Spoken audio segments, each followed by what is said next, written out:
Hello there, ladies and gentlemen. Mole Trap here, coming at you with another StarCraft commentary. We got two absolute legends and gentlemen, two just all-around great people and excellent StarCraft players playing against each other here today in the quarterfinals of the 2005 ever OSL. It is Reach versus GoRush. The man toss.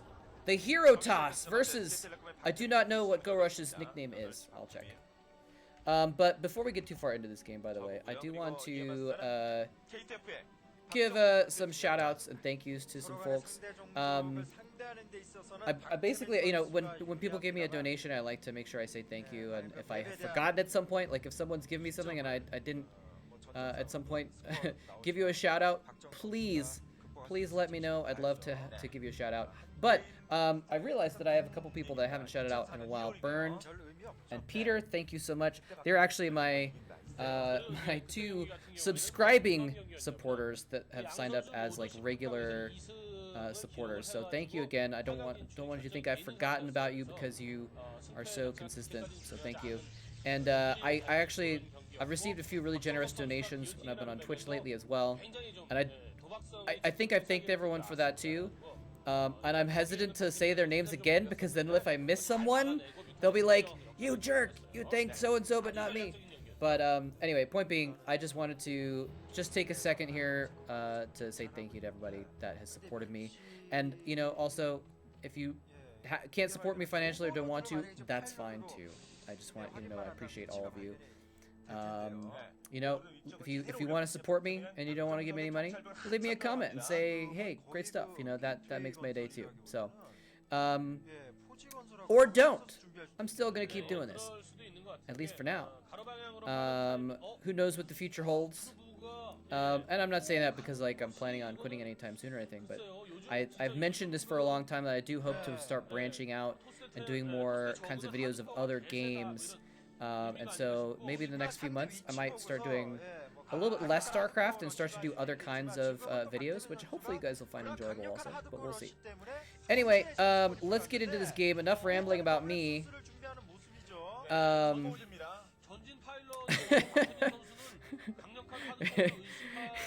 Sorry, just like Alanis Morissette lyrics just popped in my head. Enough about you. Let's talk about StarCraft for a while.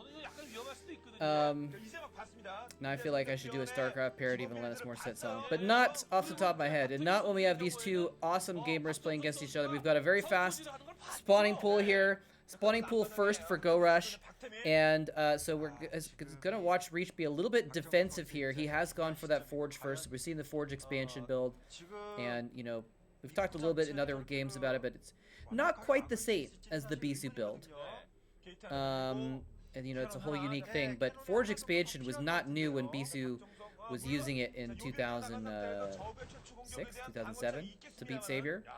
It was not new then. It's a very old style of build, and so we're seeing Reach employ that. And even, you know, Ser DT or Ser Reaver is not new either. You know, that's a pretty kind of obvious combination that was introduced into the meta very early on, and those Zerglings have chased down and annihilated that probe.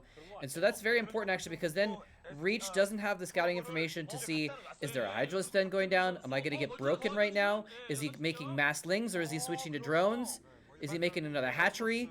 I do not know. And so Reach doesn't know how to respond, and he's actually, you can see, sending out another probe in anticipation. He actually sent it out before his probe died, in anticipation of his probe dying, in order to make sure he can continue getting a scout in. But that probe might die as well. It does die before it even gets into the base here. So Reach has to be overly cautious, I think, and maybe even build another cannon, theoretically, or maybe just, I guess, go, you know, scout with his Zealot or something like that.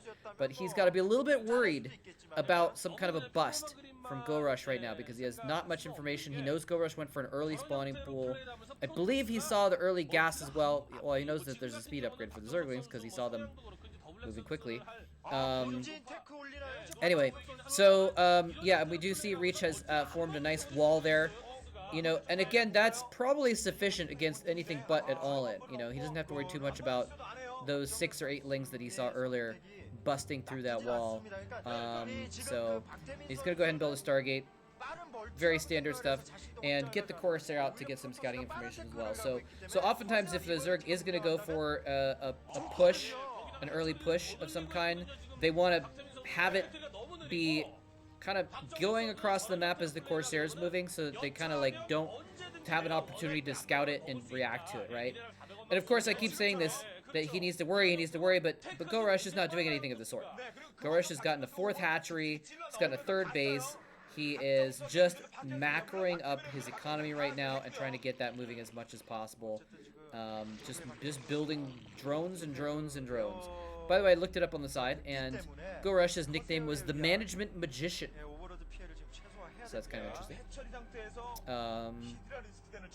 Management being a term, if you're not aware of, just like, you know, your management of the game. It's kind of like control, basically. Micro. You might call it micro. I guess management is also a macro, right? Anyway. Yeah, I guess management would be more like a macro type thing. It'd be managing your troops. I don't know, actually. Anyway, point being... GoRush is really good. That's my point. And especially, you know, right now in 2005, you know, this is the time when he is like one of the best Zergs in the game, if not the best. I've said that about July Zerg as well, but you know, if it's not July Zerg, I think GoRush is probably the best Zerg in the game right now. You know, it's hard to say though. And you know, of course, we have seen both of them have mixed success against like some of the top Terrans. If you want to use that as your gauge about who's better, you could compare those records, but both have had wins and losses against people like Uv and Nada, and so it's not necessarily a direct correlation there. But either way, though, GoRush, you know, this is his 2nd time in a row where he's gotten this far in the Star League. Maybe the 3rd, actually. I'd have to check. He was one of the semi-finalists in the previous Star League. Of course, July Zerg was a finalist. So, you know, the point being, he's really been top shape Zerg, and he's been consistent as well. Sometimes you have a Zerg player who, or any race player that, you know, can get into the semifinals once, but that's kind of it. And that's not the case here. GoRush does have some Hydrals out, and he's actually putting some pressure on, loses some Zerglings unnecessarily there. They get a little bit overzealous. They're like, Hydralists are attacking this gateway. Let's join our Hydralist brethren and attack the gateway as well. And just went and died cannon fire. So, a little bit silly. But, you know, they're taking themselves out of the Zergling gene pool, I guess. But these Hydralists are going to continue pressing the attack. They're going to start killing these buildings at range that are a little bit... oh, he actually loses a Hydra there, too. But he's going to be able to outrange these buildings and start taking out these tech buildings that are in front of the cannons to block Zerglings.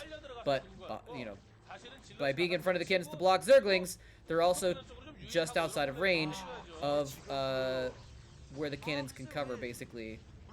I'm not sure if that made sense, but you get my point. And Reach is being forced to build a bunch of cannons here. He's a little bit worried about a bust. He doesn't necessarily need to be at this point. I don't think we've seen GoRush making a lot of Hydralists, but now we see his first-person view. We might be able to see a little bit more. Oh, can he get within range? He should be able to get within range of that forge, right? Okay, so he does have some more Hydras, and look at that. He's actually got them at the top of his main base to guard against drops, right? He doesn't know if there's going to be a drop coming in here very soon with the Corsairs, you know, going in to do some harassment on Overlords, perhaps. And there is a Templar Archives going down, so we are seeing the Sarah DT variant of the Forge expansion that we often see for the Protosses. And by the way, I wanted to just mention this again, just kind of occurred to me that I haven't mentioned it yet.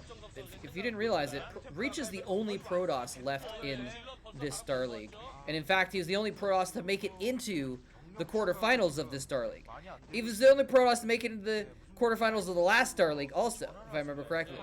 That's you know, one of the things, you know, he's called the Hero Toss. I'm not sure if this is why, but like, he really is the hero of the Protoss race for this entire period, when Protosses just cannot get ahead, and there's 1, 2, or 3 Protosses in the round of 16. Reach is the one that is consistently there, representing Protoss, being the man toss, you know, battling it out and trying to prove himself, and he just hasn't been able to get a win, though, in so long, you know. So he is a champion in his own right, but it's, you know, been quite some time since he was actually able to take a championship. So, anyway, look at those patrolling Hydralisks. Okay, so now, Now GoRush is starting to put that pressure on, making a lot of Hydros here. He has the potential to bust it there. There's a lot of cannons. I mean, this is the point where it's like the timing before the Templar has Psystorm researched and has enough energy to actually, you know, do the attack there. By the way, I'm just looking back at Reach's his previous accomplishments. He actually hasn't won a Star League since 2002. The Sky OSL he won, but he has gotten bronzes and silvers in Star Leagues since then. In fact, he was actually the silver medalist in the Gillette Star League just a year before this. The bronze medalist in the Ever Star League of the previous year. So anyway, point being, he's still on the top of the game, but he hasn't actually won that title in quite a while for the Protoss. So, but he is a force to be reckoned with. If you can get to silvers and bronzes, you know, it's really is possibly even just a matter of luck if you can get that gold as well.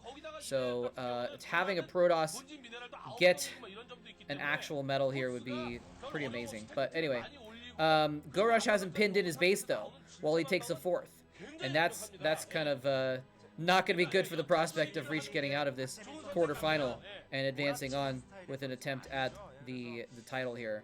Oh, he does have a DT on the map trying to stop that fourth base from happening, so that's kind of clever, and it may in fact you know, counteract that a little bit here. Hydro's incoming. That hatchery is getting pretty low. He is going to clean that DT off of it though. It's going to be able to fully mature. Wait, where's that drone going? Wait, drone, what do you do? Drone, you knew that Dark Templar was there. What were you thinking?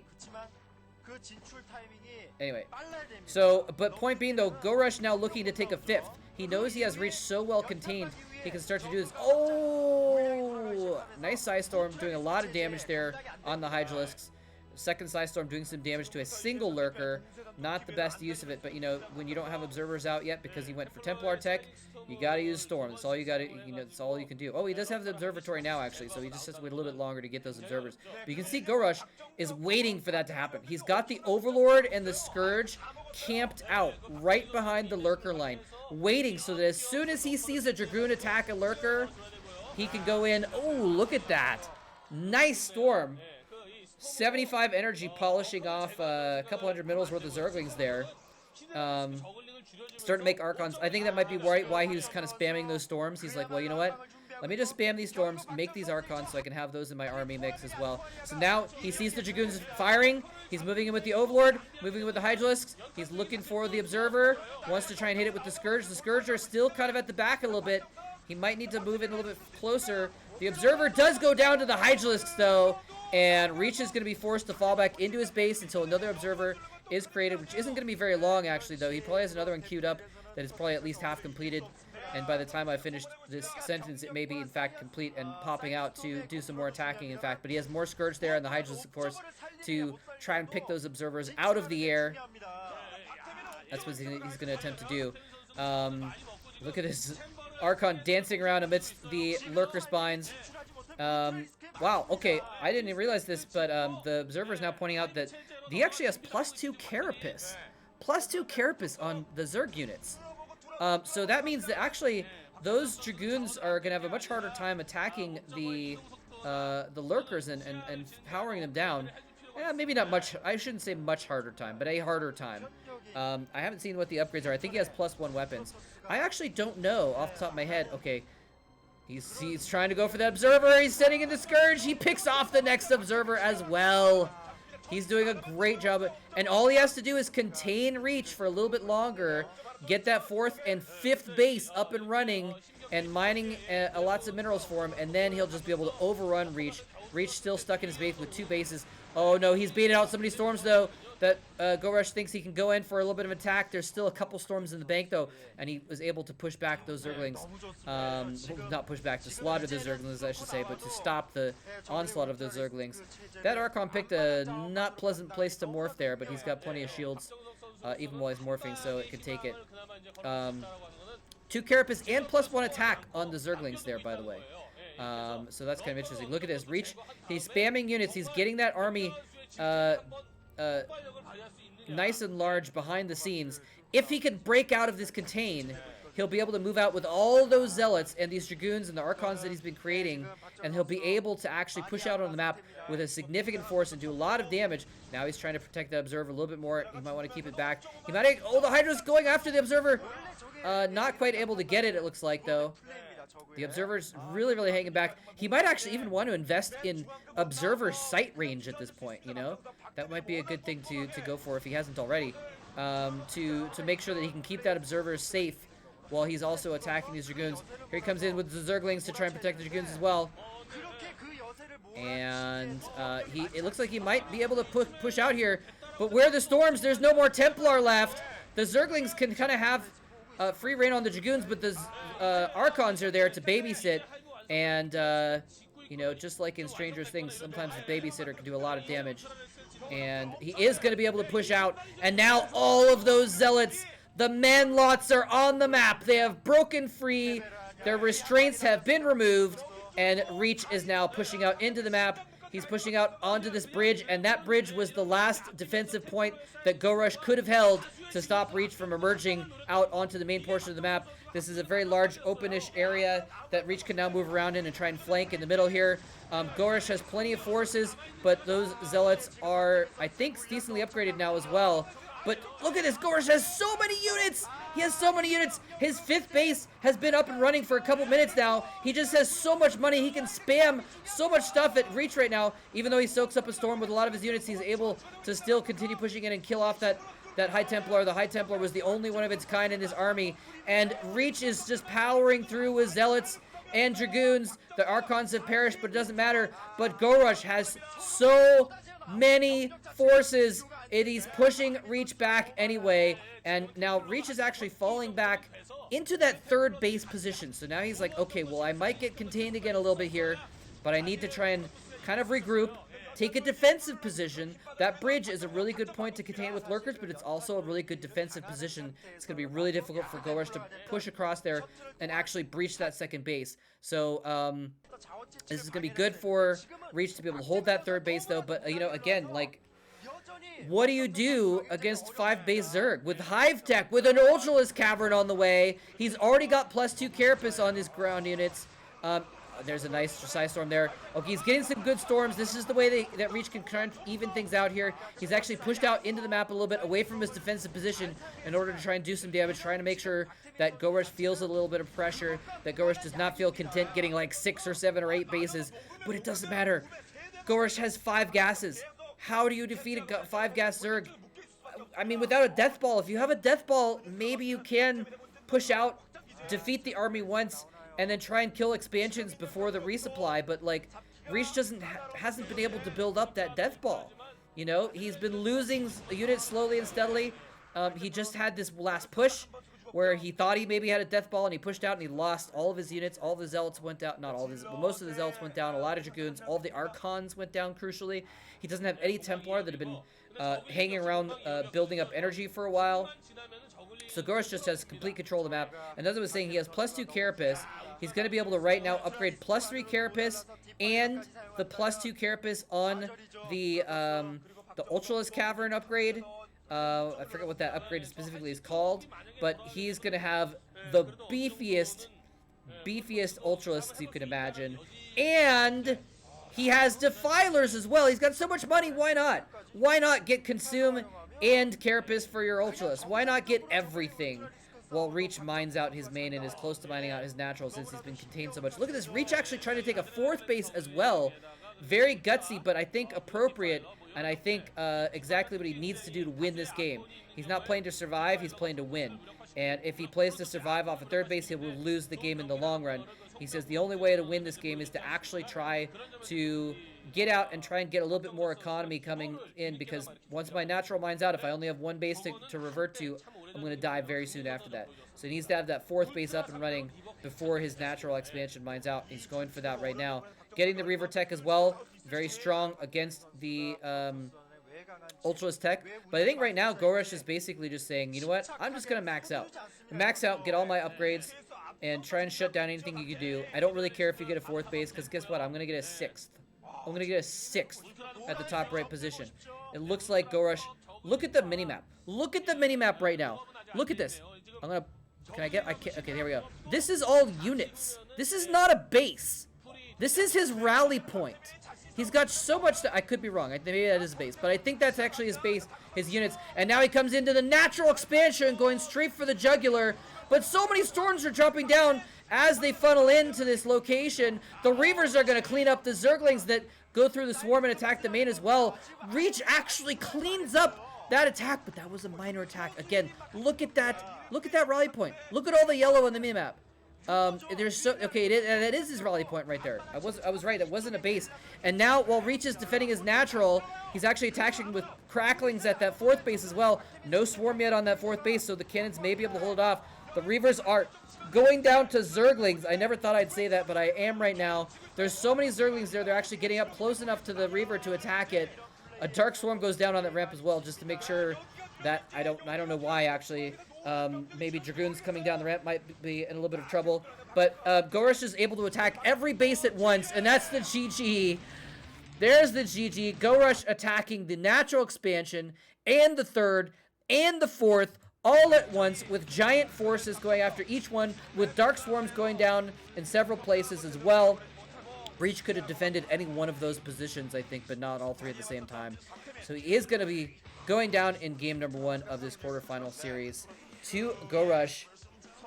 The man toss, can he be a hero though and actually win 2 games in a row against one of the best Zergs ever in 2005 and make a comeback and represent the Protoss in the semifinals?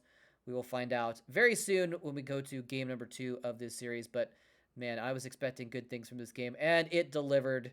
5 base, Hive Tech, Dark Swarm, 4 or possibly 5 Carapace Ultralists going up against Archons and Storms and Reavers. Can you ask for anything more? All right. Thanks very much for watching, ladies and gentlemen. And I guess sorry for rambling so much at the beginning a little bit, but again, thank you so much to those of you guys that are supporting me. Thank you much for that. And I will see you guys very soon with another game of StarCraft. Hope you're all doing well.